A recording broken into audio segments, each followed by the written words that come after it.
Բարև ձեզ, Բուն TV եթերում ֆանտաստիկ ոդքասթն է, որի ընթացքում մենք խոսում ենք գրքերից,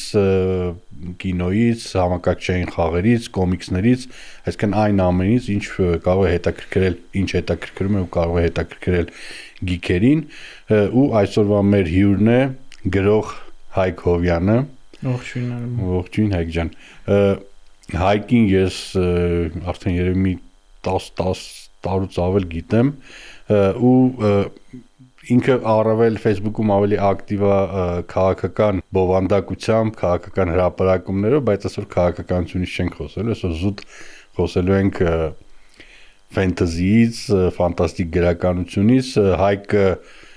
ոչ միայն Armcon նախաձեռնության անդամ է, Armcon-ը նախաձեռնությունը, որը միավորում է գիտաֆանտաստիկ ֆենտեզի գրողներին, ովքեր փորձում են Հայաստանում վերականգնել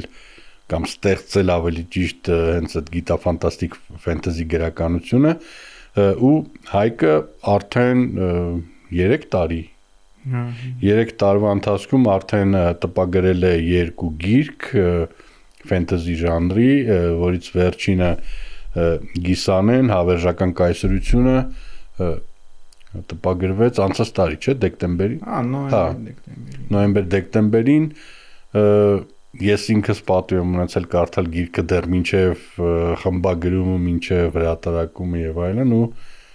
կարող եմ ասել, որ ահագին տպավորիչ, հատկապես տպավորիչ էր այն առումով, որ դու փաստորեն նստել ես երկար ժամանակ ուսումնասիրել ես հայկական դիցաբանություն, այն ինչ որ մնացել է մեզ չի ոչնչացվել ժամանակի ընթացքում, ուսումնասիրել ես դա, ինչ որ ձևով կոմպիլացրել ես, միացրել ես, վերածել ես մի հատ ամբողջական հետաքրքիր պատմության։ Ինչի համար որոշեցիր, որ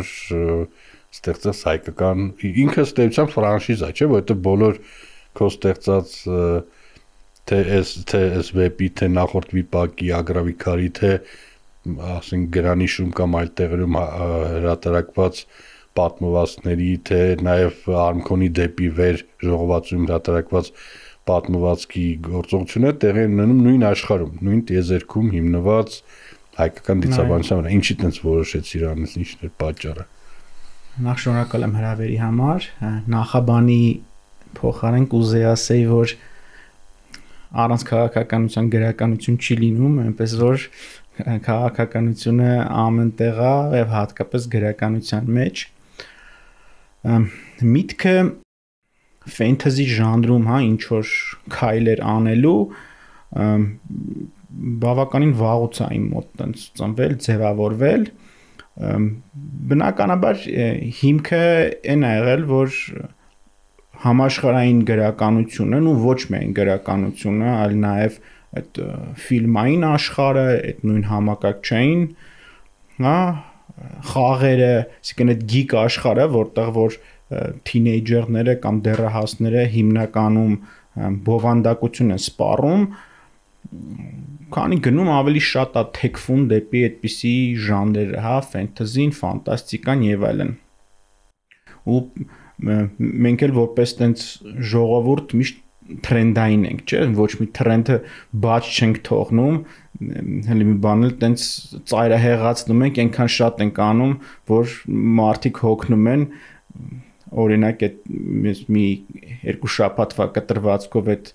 Միյաձակի ֆիլմերի արհեստական բանականության պարված նկարներն այնքան շատ էր, որ արդեն բոլորը զզվել էին իրարից այդ նույն կերպարով տեսնելուց, հա։ Ես էլ տենց ֆիլմերի ու այդ գիկ աշխարհի մեծ սիրահար եմ եղել, մանկուց էլ, ու քանի որ մեր գրականության մեջ, ֆիլմերը թողենք մի կողմ, որտեվ ընդհանրապես այդ դրա մասին դժվար է հիմա խոսալը, հա, ֆինանսական եւ այլն ներբերանգներից ելնելով, մեր գրականության մեջ որպես այդպեսին տենց ֆենտեզի հենց ինքը որպես ժանր, հա, գոյություն չուներ, դա ինչ որ սուբյեկտիվ բան էլ ունի, օբյեկտիվ պատճառներ էլ ունի, կախված է նաև նրանից, որ սովետական միության ժամանակ այդ ժան, երբ որ մեր գրականությունը տենց իր այդ ոսկե դարն էր, հա, ապրում հիմնական, ֆենտազին որպես գրական ժանր գոյություն չուներ։ Հետևաբար եւ հայ գրականության մեջ էլ ինքը որպես ժանր։ Նու չհաշված հեքիաթները։ Հա, հեքիաթները կային, բայց հեքիաթները մի քիչ այլ ժանր են, հա, հենց ֆենտազին բուն ինքը, այսինքն ֆենտազի ասած երկու բառով ասենք հնարովի աշխարհների մասին, հա, ժանրը, գրականություն, որը պատմում է ճիշտ մոգական հնարովի աշխարհների մասին եւ որը հեքիաթից հիմնականում տարբերվում է նրանով, որ այդ աշխարհների օրինաչափությունները, այդ ֆանտաստիկ օրինաչափությունները այդ լրիվ նորմ են, այդ աշխարհներում իրանց ֆիզիկայի մի մասն են, հա, երկնքով թռչող վիշապը այդ աշխարհում այնպիսի սովորական բան է, ինչպես շունը կամ կատուն, հա։ Ի տարբերություն հեքիաթների, որտեղ դա ֆիզիկայի մաս չի, էլի, այդ աշխարհի նկարագրի մաս չի, կազմում այդ մոգականությունը, այսպես ասեմ։ Կներես, բացի այդ հեքիաթներում ինքը լոր նկարագրելու խնդիր չի դնում։ Ինքը զուտ պատմությունն է պատմում, ինչ որ առակի կամ խրատի համար բուն աշխարհը իր կառուցվածքը, իր տրամաբանությունը նկարագրելու խնդիր չի դնում։ Եվ նաև բացատրելու խնդիր չի դնում, թե այդ մոգականությունը կամ այդ բանը ինչ օրինաչափություն է դա այդ աշխարհի համար։ Եթե կա 3 հատ լուսին, դրան ինչ որ բացատրություն կա, որ այդ աշխարհում հա կա 3 հատ լուսին կամ կա վիշապ կամ S կամ կա N։ Այդ է հիմնական տարբերությունը այդ ժանրային կտրվածքով եթե նայենք։ Բնականաբար ելնելով մեր պատմական, հա, ազգ լինելու մոտ առաջին միտքը, որ առաջացավ ֆենտազիի հետ կապված, հայացքը դարձնել մեր դիցաբանությանը, որտեղ մենք բավականին հարուստ դիցաբանություն ունենք, ոչ պակաս, քան կելտականն է կամ այն մյուսն է, որը որ այսօր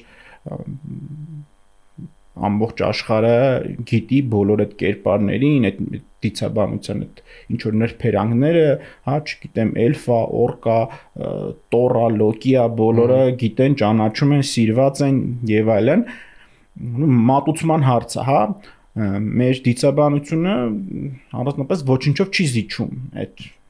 ասես մեծ դիցաբանություններին, հա, եվրոպական եւ այլն, բայց մատուցման հարց կա։ Ինչ գիտենք, հա, մենք դպրոցից մի քանի աստվածության մասին գիտենք, մի քանի կերպարի մասին գիտենք ու վերջ։ Հատկապես ինչ որ միֆական արարածների, հա, ոչ թե այդպես աստվածություններ են Անահիտն, Արամազնական, Վահագնն, Աստղիկն, այլ ինչ որ այդպես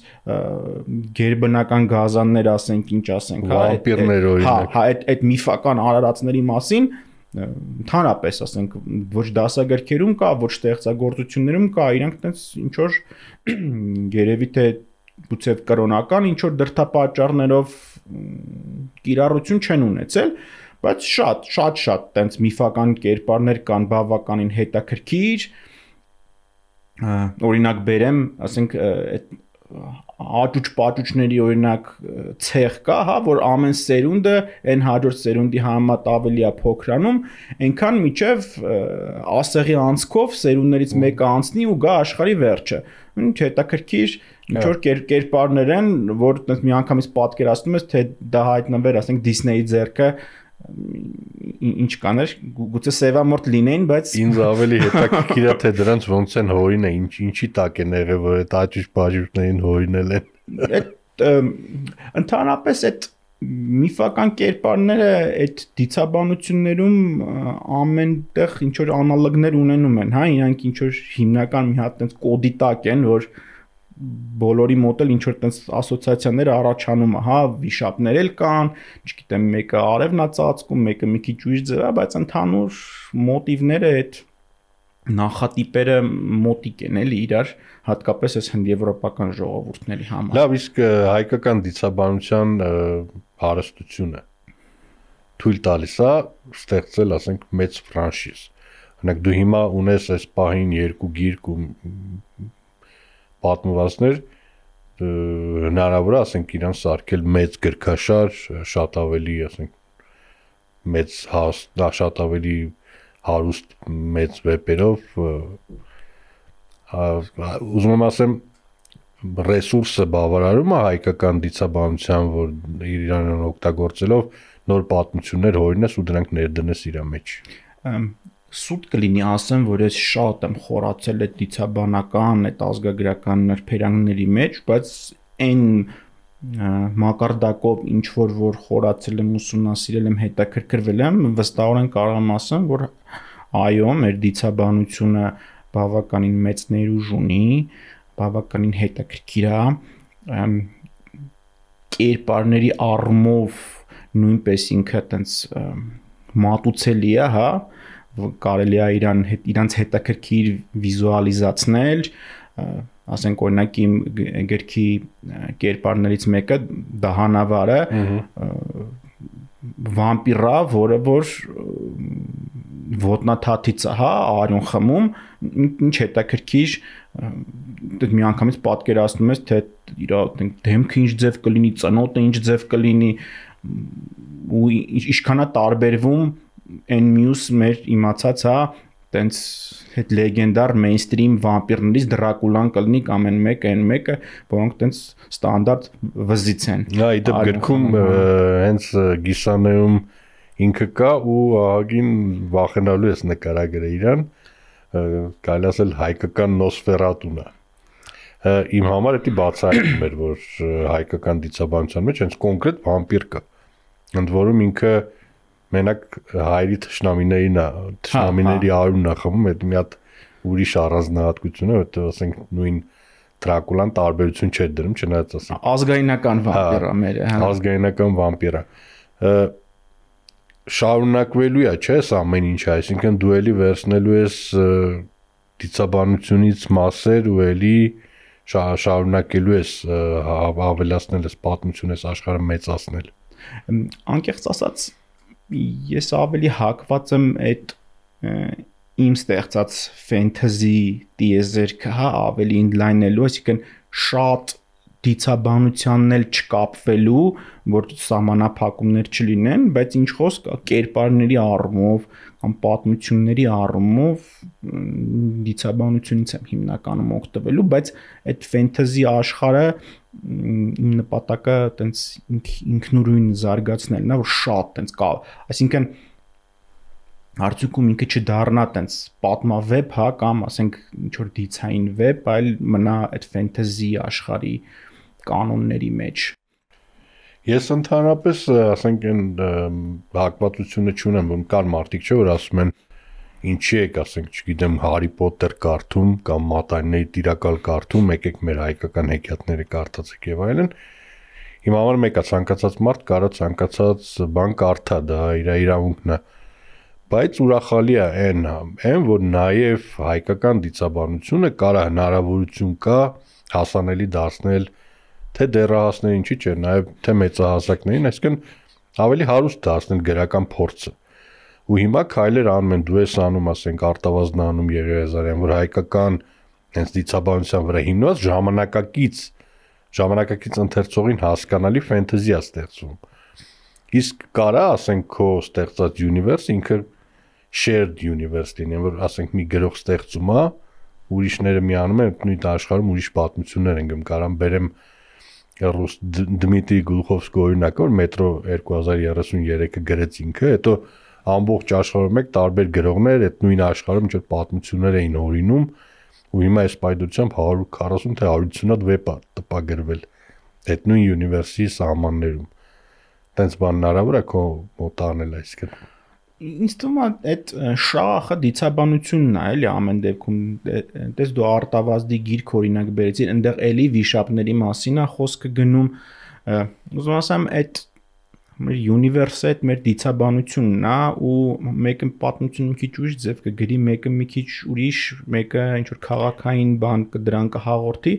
բայց արդյունքում իրանք տենց շաղախվում են էլի իրար այդ հայկականության, այդ դիցաբանության հիմքով ու կարելի է նաև տենց ես նկատի ունեմ, որ ասենք նույն հայկական դիցաբանությունը ինքը կարա ոչ թե մի հատ universe, մի հատ տիեզերքի հիմք դառնա։ Տարբեր գրողներ կարող են տարբեր տիեզերքներ ստեղծեն, տարբեր կանոններով, տարբեր օրենքներով, ինչ որ սնվելով հենց այդ դիցաբանությունից, հիմա կոնկրետ քո ստեղծած աշխարհը։ Ես ուրախ կլինեմ։ Հա, այդ եմ ասում, ես էլ ուրախությամբ կմիանայի, եթե այդպես հնարավորություն լինել։ Օրինակ նույն Արմկոնը, որ դիզայնի մրցույթը հայտարարեց։ Կարանք մի մրցույթ էլ անենք այդ մի ունիվերսում, ես ասենք հեղինակներ, տարբեր հեղինակներ մի քանի ամիս ուսումնասիրեցին հայկական դիցաբանությունը, որտեղ այնտեղ գրականության ցանկել էր տեղադրված եւ այլն, դու էլ էիր մասնակցում։ Ուսումնասիրեցին, ահագին հետաքրքիր բաներ հանեցին ու ամեն մեկը լավն է երկար ու հետաքրքիր պատմվածքներ էին գրել։ Ահագին նոր կերպարներ էին հայտնաբերել, այդ կերպարներին զարգացրել էին, չգիտեմ, դեռ կաղ դև կար օրինակ, որ ես չէի հանդիպել տենց բան։ Հա, ես էլ ահագին բացահայտումներ կային իմ համար ու այդքանը հաշվի առնելով, որ հայկական դիցաբանության ահագին մաս ուղղակի ոչնչացվել է քրիստոնեության գալուց հետո, եթե դա էլ պահպանված լիներ, դու պատկերացրու ինչ հարստություն կլիներ։ Ու հիմա այդ հարստությունը դուք հանում եք ջրի երես, տալիս եք հայ ընթերցողին, հայ լեզու ընթերցողին։ Մի հատ հետաքրքիր բան դու ասեցի, այդ Հարի Պոտեր կարդալու կամ մնացած այդ կապ, ինչքան շատ ես կարդում այդ կամ նայում, հա, թեկուս հետաքրքրվում ուսումնասիրում այդ համաշխարհային մեծ գործերը, այնքան նաև մոտը ցանկություն առաջանում կարդալ, ուսումնասիրել, ունենալ նաև ոնց որ այդ սեփական, այդ լոկալ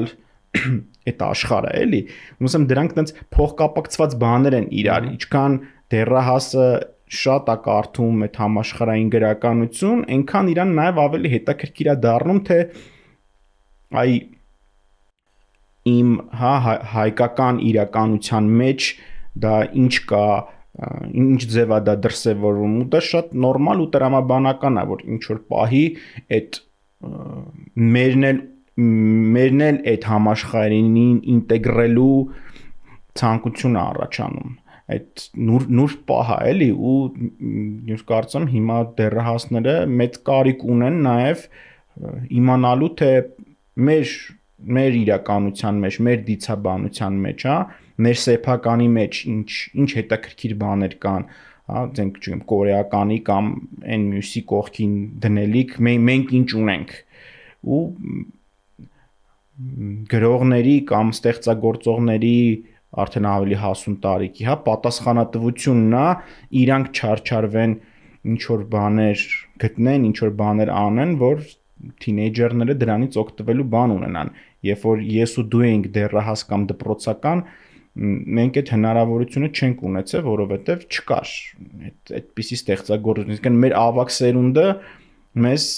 չի փոխանցել դա։ Հիմա մեր սերունդը կարծում պիտի իր վրա պարտավորություն վերցնի ավելի փոքր սերունդին ինչ որ մի բան փոխանցելու։ Հիմա այն նույն սերունդը այդ աճուճ-պաճուճների նման էլի։ Իրանց այն հաջորդ սերունդին ավելի մեծ հնարավորություն ունենան ավելի շատ բան փոխանցելու, հա, մի գրքի փոխարեն կամ 10 գրքի փոխարեն 100 գիրք փոխանցելու։ Որ պիտի ամեն սերունդ այդ պատասխանատվությունը ունենա, գտնի իր մեջ ուժ, որ ինքը հա չարչարվի, ինչ որ բան անի, որը որ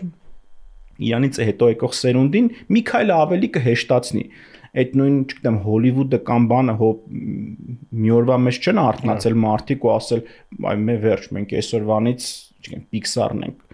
Ավանդույթներ ա եղել, դպրոցներ ա եղել, ասենք, չգիտեմ, տասնամյակներով արել են, այդ սերունդ փոխանցվել է, որ այսօր մի բան ես նայում, որ ասում ես, դե չէ, մենք էսի անհնար է ասենց բան անենք։ Բայց այդ անհնարինությունը եկել է նրանից, որ նրանց ավակ սերունդները ինչ որ բաներ են արել։ Մենակ ստեղծագործելուն չի վերաբերում, հա, դու չես կա վաղը վեր կենաս ու տիեզերք թռչես։ Գոնե պետք է սկզբի համար մի լվացքի մեքենա կարողանաս ստեղծել։ Հիմա մեր դեպքում այդ լվացքի մեքենալ գոնե կարողանալու ինչ որ հմտություն ունենալ, գտնելն է, որ փոխանցենք հաջորդ սերունդին, թե իրանք դրանից ոնց կօգտվեն, այդ արդեն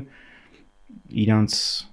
մարտահրավերը կլինի։ Աճուճ-պաճուճների հակառակն է, էլի, պրոստը այս դեպքում արդեն ամեն հաջորդ սերունդը ավելի մեծ պետք է լինի։ Հա, մեր մոտ հակառակ։ Բայց այդտեղ մի հատ էլ հարց կա։ Շատ լավ է, որ հայկական դիցաբանությունը հայալեզու գրականության մեջ աստիճանաբար մտնում է մեյնսթրիմ ու ոչ թե ինչ որ իր հին ձևով, այլ նորացված, նոր ընթերցողի համար հասկանալի։ բայց մենակ հայերեն լեզվով այս պահին իսկ կան, ասենք, ինչ-որ հնարավորություններ կամ հեռանկարներ թարգմանության, որ այդ նույն դիցաբանությունը նաև հասանելի դառնա օտարերկրացիներին։ Անկեղծ ասած, ընդհանրապես հայ գրականության համար, նույն ժամանակակից հայ գրականության համար բավականին դժվար է ծագել այդ պատը, հայկականությունից այն կողմը անցնել։ Շատ մեծ խնդիր է։ Հա, կան թարգմանվող գրքեր եւ այլն, բայց անկեղծորեն եթե ասենք, չգիտեմ, ոչ ոք թող չնեղանա, ես անձամբ ինչ որ տենց մեծ հաջողության պատմություն ժամանակակից հայ գրքի մասին ես անձամբ չգիտեմ, ժանրը դնենք մի կողմ, որ դրսում հաջողություն ունի։ Որ հա, տենց ինչ որ առարկայական հաջողություն, հա, չեմ ասում ինչ որ մի քանի լեզվով, մի քանի 100 օրինակ թարգմանվել, ենթադրենք, չգիտեմ, ինչ որ անամոտ այնպիսի լեզուներով, որոնք մեր կարգավիճակում են, հա, ալբաներեն լինի կամ ինչ որ այդ տիպի մի լեզվով, հա, չգիտեմ, կան տենց հատ ինչ որ պետական ծրագրերով եւ այլն տենց թարգմանվում են, բայց անձամբ ես ոչ մի հաջողության պատմություն դեռ չգիտեմ։ Դու գիտես, իսկ ի՞նչն է պատճառը, այդ բարիերը հաղթահարելու համար ի՞նչ է պետք։ Ստեղծել, չգիտեմ, ինչ որ հանճարեղ գրական ստեղծագործություն, որ դու համոզված ասես, էսի եթե անգլերեն թարգմանվող հաստատ ցնցելու է ամբողջ աշխարհը այդ տիպի, թե ինչ որ կոնկրետ գործողություններ են պետք, որ դու քայլ առ քայլ այդ բանը անես, տարածես եւ այլն։ Ես բարդ թեմա է, տենց ճշմարտություն դե չկա, հա, որոշակի որ ասես այս սա է ճիշտը կամ բան։ Իմ կարծիքով նախ այդ լոկալությունից դուրս գալու խնդիր կա, հա, որ գուցե շատ լոկալ է մեր գրականությունը, հա, մենք կարդում ենք ինչ որ մեր համար էմոցիաներ կա, բան կա, բայց ուրիշի համար դա կարող է ընդհանրապես շատ բան անհասկանալի լինի, հա։ Ես դες մեկ օրինակ եմ բերում, ասեմ, նույնիսկ այն հասարակ կարգին հաղորդումը, սփյուռքը հայը կարող է, ասենք, չեմ, Ամերիկա հայը կարող է չհասկանա այդ ինչ է, ասենք ինչ որ ծիծաղալու է, բայց ինքը այդ կերպարը, ասենք, խոպանչու կերպարը դժվար է մի քիչ հասկանալը մարդուն, որը որ Հայաստանում չի ծնվել, մեծացել, թե դրա ասած ֆիշկան ինչն է, հա, այդ կերպարի։ Չգիտեմ, գուցե մեր գրականության մեջ է տենց խնդիր կա, որ շատ է լոկալ, այդ համաշխարհային տրենդների կամ բանի մեջ շատ չի տեղավորվում, բարդ է ասել, չգիտեմ, բայց տենց զուտ տեխնիկական հնարավորություններ ինձ այսօրվա աշխարհում բաց է, էլի, ասենք, այտենց տեխնիկական դժվարություններ դժվար լինեն, հա, ինչ որ թարգմանել լավ որակի կամ ինչ որ հրատարակության նամակ ուղարկել, չեմ կարծում մեծ բարդություն է։ Ընթիրը երևի տենց ավելի բովանդակային է, էլի, հա, թե հիմա ֆենտեզի դեպքում ոնց կլինի, երևի ժամանակը պիտի ցույց տա, էլի, համենայն դեպս ես տենց գրելուց փորձել եմ շատ տենց լոկալի վրա լոկալ բաներ չանել, էլի, ոնց որ բովանդակությունը շատ լոկալ ու մենակ հայերին հասկանալի չլինի, այլ լինի ավելի տենց գլոբալ հասկանալի լինի, հա, ունիվերսալ։ Գիտես ինչն է հարցը, բացի այդ լոկալը, եթե այդ լոկալը թարգմանողը պետք է ինքը արդեն հասկանա, չէ՞, կոնկրետ այս լոկալը ոնց թարգմանի անգլերեն օրինակի համար, որ ամերիկացու լոկալ միջավայրի համար հասկանալի դառնա։ Հա, տեղայնացնի, էլի։ Հա, օրինակ հիմա կան աֆրիկացի որոշ գրողներ, որոնք հենց ֆենտեզի են գրում, ընդ որում հիմնված այդ աֆրիկյան միֆոլոգիաների, այդ հնագույն վուդու եւ այլնի վրա, ու իրանց թարգմանությունները հենց այն ձև են, որ ամերիկացին կամ անգլիացին կարդա ու ինքը արդեն իր սեփական մշակութային միջավայրում էտի ընկալի ու աղագին հաջողված հեղինակներ կան։ Այսինքն մեզ հիմա առաջին հերթին պետք են թարգմանիչներ, ովքեր կա երկու աշխարհների ներկայացուցիչներ են, համ հայկական աշխարհի, համ անգլալեզու պայմանական աշխարհի ներկայացուցիչներ, երկու մշակույթների, որոնք կհասկանան, թե այս մշակույթը ոնց կոնվերտացնել այս մշակույթի, որ այս մշակույթի գրողի համար օտար չլինի։ Այդ իմ կարծիքով դա գլխավոր բարիերը, գլխավոր խնդիրը, այսինքն մենք չունենք այդպես մասնագետներ։ Չգիտեմ, բայց այդքան Ամերիկա հայ կա, բան կա, ոնց որ չնի մեջները պիտի որ էլի լինեն այդպես մարդիկ, որոնք կարան այդ կապը ապահովեն, համ հասկանան տեղական, համ ֆենտեզիից հասկացող հայկական դիցաբանությունից հասկացող դեպքում էլ տենց առանձնակի, ասում ես անձամբ ոչ մի տենց մեծ հաջողության պատմություն ժամանակակից հայ գրականության տենց ես չգիտեմ։ Կամ ցանկություն չկա, կամ հնարավորություն չկա, կամ հեղինակը ինքը մտածում է, որ ամենայն հավանականությամբ կարող է այդ գիրքը այնտեղ հաջողություն չունենա։